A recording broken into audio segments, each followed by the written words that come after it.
Deer students, good morning. আশা করি সবাই ভালো আছো। এর মধ্যেও কেউ খারাপ থাকলে ভালো থাকার চেষ্টা করো। যেভাবেই হোক এই পরিস্থিতিতে আমাদের যতটুকু ভালো থাকা সম্ভব আমরা চেষ্টা করবো সেটুকু ভালো থাকার। এরপর আমরা আজকে অনেকদিন পর চলে আসছি পড়াতে। মাঝখানে ঈদের একটা বড় গ্যাপ চলে গেছে, আর আমি তোমাদের ভয়েসটা শুরু করেছিলাম। তো এখানে আমি একটা মিনিট কথা বলে নেই। সেটা হচ্ছে অনেকেই কল করছো যে ম্যাডাম আমাদের মানে ওটা 7 লেখা ছিল যে ক্লাস 7 ভয়েস। তো অনেকে 8, 9, 10 যারা আছে যে আমাদের ক্লাস 9। আসলে গ্রামার তো সবার জন্য, 6 to 10 সবার জন্য। ভয়েসটা তোমার 7 to 10 সবারই লাগবে। তো সেই জন্য ক্লাসগুলো তোমরা সবাই ফলো করো। তবে আমি প্রথম থেকে শুরু করেছি এই জন্য, সেটা 7 এর কথা চিন্তা করে, মানে ওদের জন্য তো প্রথম, সেই জন্য তোমাদেরও কাজে লাগবে। 9, 10 এ যারা পড়ো তারা মনে করো না আমরা তো এগুলো সব পাই। আসলে ক্লাস করতে গেলে প্র্যাকটিক্যালি তখন কি দেখা যায় যে অনেক বেসিক জিনিসই তোমরা জানো না।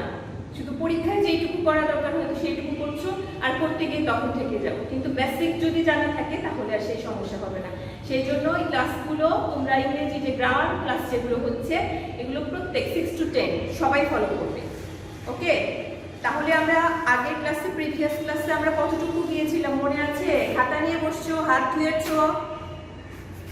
আমি আশা করছি আমার স্টুডেন্টরা খুব ভালো, আমার কথা খুব শুনে হাত ধুয়ে খাতা কলম নিয়ে বসে গেছো। আগের প্রিভিয়াস লেসনটা দেখো আমরা কি করেছিলাম।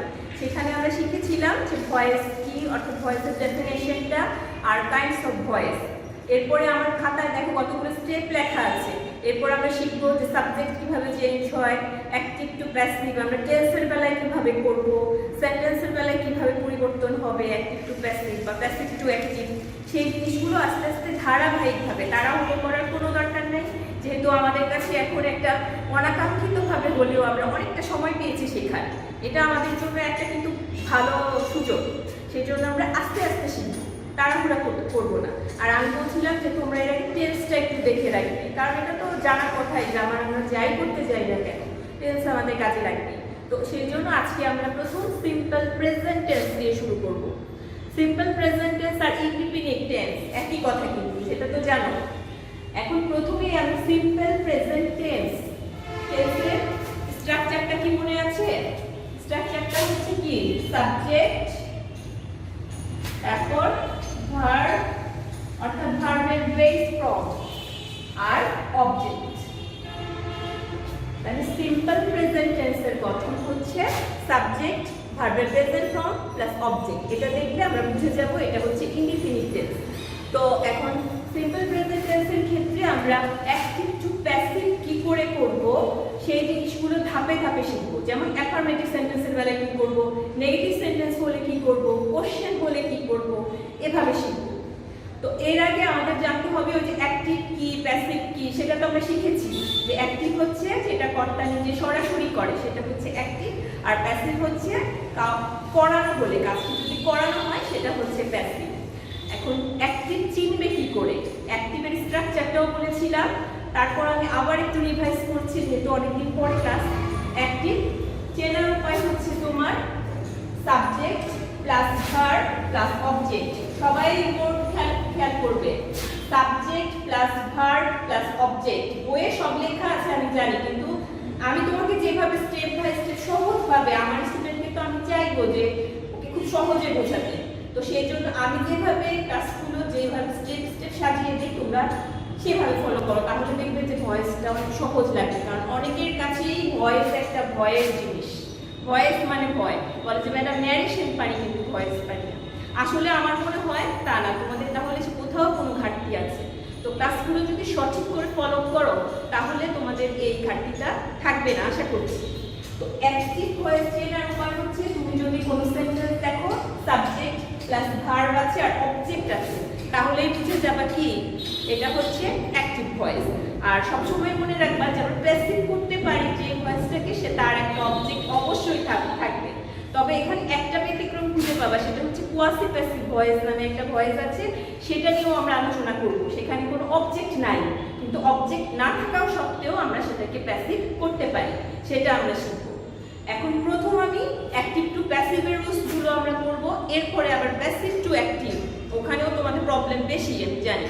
তো তারপরে আমরা ধাপে ধাপে আবার ওগুলো শিখব। এরপর আমি আসছি প্যাসিভ চেনার উপায়। প্যাসিভ কিভাবে চিনবে? প্যাসিভ চিনতে হলে ঠিক অ্যাক্টিভের উল্টোটা। প্যাসিভের বেলায় অবজেক্ট সামনে থাকবে প্লাস বিভার্ব। বিভার্ব তো চিনো, am, is, are, was, were, have, has, had, অনেক বিভার্ব আছে। এরপরে থাকবে সাবজেক্ট অনুযায়ী তোমার বিভার্ব আর ভার্ব 3। এটা একটা খুব সহজ সিম্পল ব্যাপার যে ভার্ব 3 যেখানে দেখবে অর্থাৎ ভার্বের পাস্ট পার্টিসিপল ফর্ম দেখলেই আমরা বুঝবো এটা প্যাসিভ ভয়েস। আর প্যাসিভ ভয়েসে তুমি এটা যেই টেন্সই করো, present tense, future tense, past tense যাই করো না কেন, প্যাসিভের সময় সকল ক্ষেত্রে ভার্বের কি হবে? Past participle form. তাহলে verb 3 plus by plus subject. তবে অনেক ক্ষেত্রে প্যাসিভ সেন্টেন্সের ক্ষেত্রে অনেক ক্ষেত্রে বাই উচ্চও থাকতে পারে। ঠিক আছে?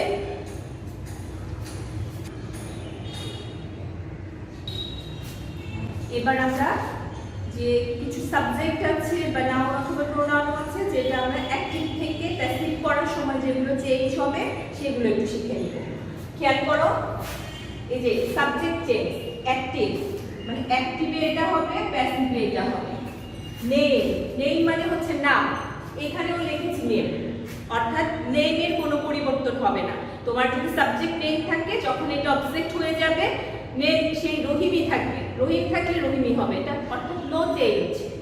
দে থাকলে দে, আই থাকলে মি, উই থাকলে আস, ইউ থাকলে ইউ, হি থাকলে হিজ, শি থাকলে হার, হি থাকলে হিম, শি থাকলে হার, ইট থাকলে ইট। এখানে একটা জিনিস লক্ষ্য করো, দেখো নেই থাকলে নেই অর্থাৎ নামের কোনো পরিবর্তন নেই, নেই এটা হলো নো চেঞ্জ, নামের কোনো পরিবর্তন হবে না।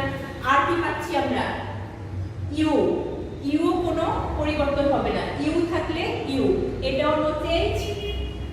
আরেকটা কি পাচ্ছি? ইট, ইট থাকলেও নো চেঞ্জ অর্থাৎ ইটের কোনো পরিবর্তন হবে না। এখানে আমরা তিনটা সাবজেক্ট পাচ্ছি যেটার অ্যাক্টিভেও যা প্যাসিভেও যা। একটা হচ্ছে নেই যে কোনো নাম, আরেকটা হচ্ছে ইউ, ইউ থাকলে ইউই হবে, এটা কোনো চেঞ্জ নাই। আর ইট, ইট থাকলে সেটা ইটই থাকবে, তার কোনো চেঞ্জ নেই। ক্লিয়ার?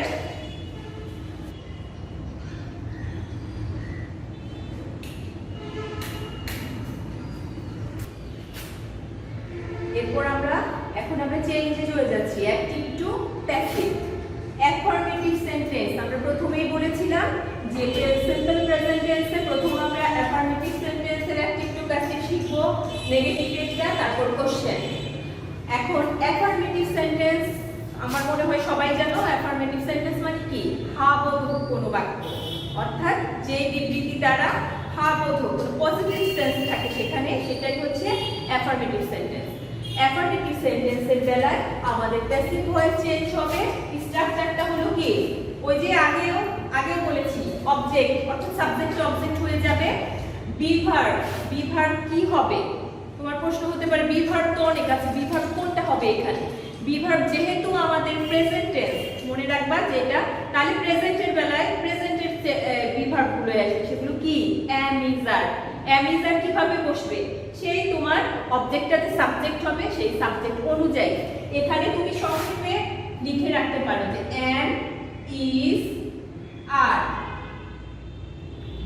আমরা সবাই জানি আমটা কোথায় বসে? যদি তোমার আই থাকে, আই এর পাশে am বসবে, আর সাবজেক্ট যদি সিঙ্গুলার নাম্বার হয় তখন is, আর যদি প্লুরাল নাম্বার হয় তখন কি? are হবে। তো সেন্টেন্সটা দেখো, অ্যাক্টিভে আছে, হি রাইটস দ্য লেটার। দেখো তোমার অ্যাক্টিভের স্ট্রাকচারের সাথে মিলেছে কিনা। অ্যাক্টিভের স্ট্রাকচারটা হচ্ছে কি বলছিলাম? Subject plus verb plus object. Active হলো? ওকে, এখন আমরা প্যাসিভ করব। প্যাসিভে কি করব? অবজেক্ট। দেখেছো এই অবজেক্ট কি? অবজেক্ট হচ্ছে এ লেটার। তাহলে এ লেটারটাকে আমরা কি করব? সামনে নিয়ে আসবো, এ লেটার। এরপর আমাদের কি আছে? বিভার্ব আসবে। বিভার্ব, এ লেটার কি সিঙ্গুলার নাম্বার না প্লুরাল নাম্বার? Singular number. তো সেহেতু আর প্রেজেন্ট টেন্স যেহেতু আছে তাহলে কি হবে? এ লেটারের পরে ইজ। আর বলছি ভার্বের প্যাসিভ ভয়েস যেই টেন্সেই থাকুক না কেন সব সময় ভার্ব 3 হবে, অর্থাৎ ভার্বের পাস্ট পার্টিসিপল ফর্ম। এই পাস্ট পার্টিসিপল ফর্মগুলো কিন্তু জানতে হবে। এটা তো ক্লাসে অনেকবার বলেছি, অনেকবার পড়ানো হয়েছে। যদি ভুলে গিয়ে থাকো ভয়েসের পাশাপাশি স্ট্রাকচারগুলো শেখার সাথে সাথে ওগুলো একবার রিভাইজ করে নেবে। যদি পার্টিসিপল ফর্ম না জানো তাহলে তো প্যাসিভ করা যাবে না, ঠিক আছে? তাহলে রাইটে ভার্বের পাস্ট পার্টিসিপল ফর্ম হচ্ছে রিটেন, আর এই স্ট্রাকচারে আছে by, R he K change করলে কি হবে প্যাসিভে? হিম, এটা তো আমরা একটু আগেই শিখলাম। তো তোমার প্যাসিভ ভয়েস কি হয়ে গেল? A letter is written by him. এবার দেখো তোমার স্ট্রাকচারের সাথে মিলেছে কিনা। এ লেটার অবজেক্ট মানে সাবজেক্ট অবজেক্ট হয়ে গেছে, তারপর বি ভার্ব আসছে, এরপর ভার্ব 3 আসছে, এরপরে বাই, তারপরে সেই সাবজেক্টের অবজেক্টিভ ফর্ম। ওকে,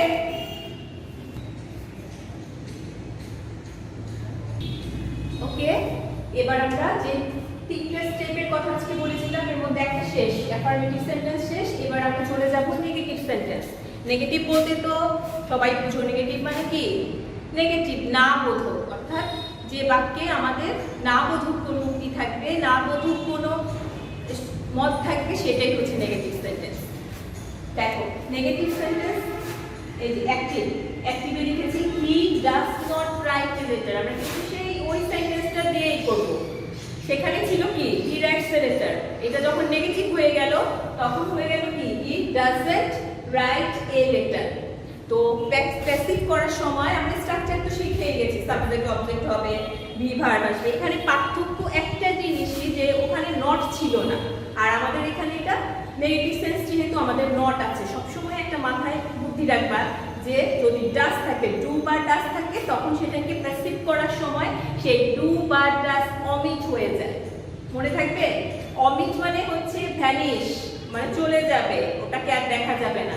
ডু বা ডাজ থাকলে সেটাকে আর দেখা যাবে না, তার পরিবর্তে আমাদের ব্যবহার করতে হয় এখানে ইজ, যেহেতু প্রেজেন্ট টেন্স, যেহেতু আমরা সিম্পল প্রেজেন্ট টেন্সের ক্ষেত্রে করছি, এখানে ইজ অথবা আর হবে। ওকে, ডাজটা অমিট হয়ে যাবে, ডাজ অমিট মানে ডাজ চলে যাবে, তার পরিবর্তে তোমাকে ইজ বা আর নিয়ে আসতে হবে। কি অনুযায়ী?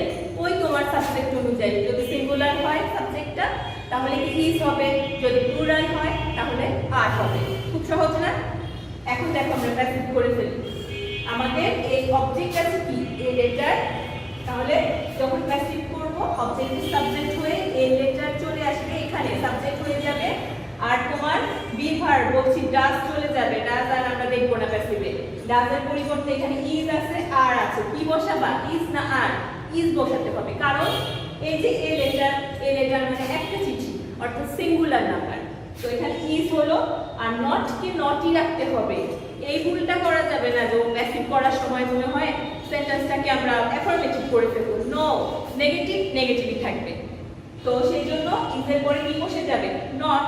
আর ভার্ব 3 তো হবে, বলছি প্যাসিভ ভয়েস মানে ভার্ব 3, ভার্বের পাস্ট পার্টিসিপল ফর্ম। তো তাহলে এখানে রিটেন বাই আর সাবজেক্ট অবজেক্ট হয়ে হিটা হয়ে গেল হিম। ওকে, তাহলে দেখো প্যাসিভ ভয়েসে কি দাঁড়াচ্ছে? অ্যাক্টিভ ছিল he does not write a letter, আর প্যাসিভ যখন হলো তখন হবে a letter is not written by him. Clear? ওই যে আমরা বলেছিলাম যে ডু বা ডাজ থাকলে নেগেটিভে কি হয়ে যাবে? ডু বা ডাজটা অমিট হয়ে যাবে, আর সেই অনুযায়ী আমাদের বি ভার্ব বসবে। এজন্য আমরা আরেকটা एग्जांपल দেখি। দেখো এখানে অ্যাক্টিভ আছে I do not write a letter. Do not আগে বলছিলাম ডু এর থাকে ডু বা ডাজের পরিবর্তে বি ভার্ব হবে ইজ অথবা আর।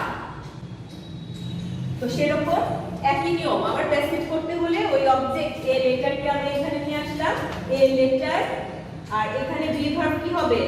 ইজ, যেহেতু সিঙ্গুলার নাম্বার সেজন্য ইজ। ডু কিন্তু উঠে গেল, ডু আর আমরা ব্যবহার করব না। আর নট ভার্বের past participle form written by, আর আই চেঞ্জ হয়ে কি হয়? প্যাসিভে মি, তাহলে সেজন্য হয়ে গেল মি। সেন্টেন্সটা এখন প্যাসিভে কি দাঁড়ালো? A letter is not written by me. Clear? এবার আমরা থার্ড স্টেপে চলে আসছি। দেখো অ্যাফার্মেটিভ শেষ, নেগেটিভ শেষ, এবার হচ্ছে কোশ্চেন। কোশ্চেনস মানে তো সবাই বুঝি প্রশ্ন, প্রশ্নবোধক বাক্য। তো কোশ্চেন প্রশ্নবোধক বাক্য মানে কি? তোমার কি থাকবে ইন্টারোগেটিভ সাইন, এই যে এটা। এরপর দেখো স্ট্রাকচারটা, কোশ্চেনের স্ট্রাকচার হচ্ছে ডু বা ডাজ, অর্থাৎ সেন্টেন্সটা ডু বা ডাজ দিয়ে শুরু হবে, তারপর সাবজেক্ট, এরপর ভার্ব প্লাস অবজেক্ট। আমরা নিয়মের থেকে স্ট্রাকচার এত মনে রাখার সুযোগ নেই, ওই এক্সাম্পলগুলো খেয়াল করো কিভাবে করতে। ওই যে আমি বলছি ডু বা ডাজ থাকলে তার পরিবর্তে ইজ আর বসাতে হবে, এই জিনিসগুলো মাথায় রাখতে হবে। স্ট্রাকচার আমরা মাথায় রাখতে পারবো না বেশিক্ষণ, এটা শুধু পড়ার সময় এইটুকুই।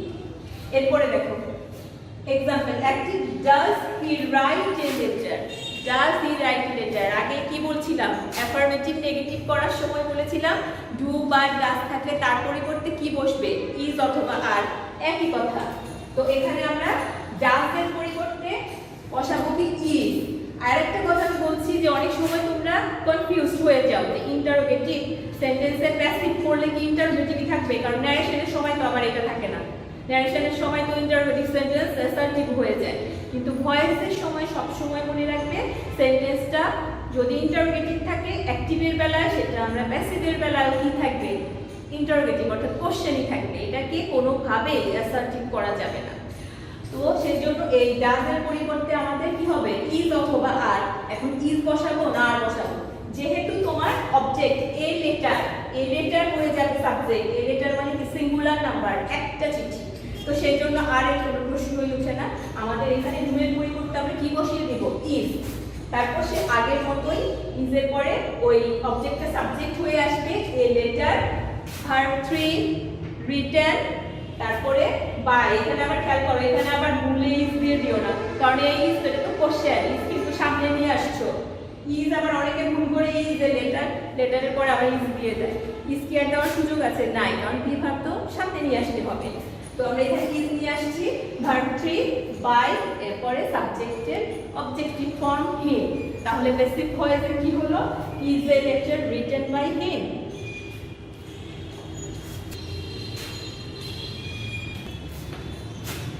ওকে, আরেকটা एग्जांपल দেখি আমরা। এখানে আমি লিখেছি একই সেন্টেন্স একটু ঘোরানো, খেয়াল করো, ডাজ হি রাইট লেটার্স। কি ডিফারেন্স আছে বলো তো? ডিফারেন্স হচ্ছে লেটার্স, সেখানে আমি লিখেছিলাম এ লেটার আর এটা হয়ে গেছে লেটার্স। তাহলে এই বেলায় আমি কি করব, ডাজের পরিবর্তে খুব স্বাভাবিকভাবে এখানে কি বসাতে হবে, আর, কারণ লেটার্স হচ্ছে তোমার plural number, letter singular number নাই, সেজন্য আর ইজ বসবে না, বি ভার্ব এখানে চলে আসবে আর। তাহলে প্যাসিভ ভয়েসে কি হচ্ছে, আর লেটার্স রিটেন বাই হিম। ওকে, এই আজকে আর বেশি যাচ্ছি না। এরপরে আমরা সিম্পল আজকে করলাম কিন্তু সিম্পল প্রেজেন্ট টেন্সের ক্ষেত্রে অ্যাফার্মেটিভ, নেগেটিভ আর কোশ্চেন। এরপরে আবার যাব সিম্পল কন্টিনিউয়াস টেন্স। এভাবে আমরা অগ্রসর হব। আগেই বলেছি আমি ধীরে ধীরে, অর্থাৎ শুধু বই আর খাতায় থাকতে হবে না, বইয়ে এরকম বুড়ি রুলস আছে, সেটা শুধু বইয়েই থাকতে হবে না। আমি যে কথাগুলো বলেছি সেগুলো তোমার মাথায় থাকতে হবে, আর যেগুলো খাতায় নোট করেছো এগুলো একটু প্র্যাকটিস করবে, বেশিক্ষণ লাগবে না, আধা ঘন্টা সময় দিলাম, এই জন্য তোমার আধা ঘন্টা সময় দিবে এখানে, এটা একটু রিভাইজ করবে, আমার মনে হয় ক্লিয়ার হয়ে যাবে। সে পর্যন্ত সবাই ভালো থাকো, সবাইকে ভালো রাখো, গুড বাই।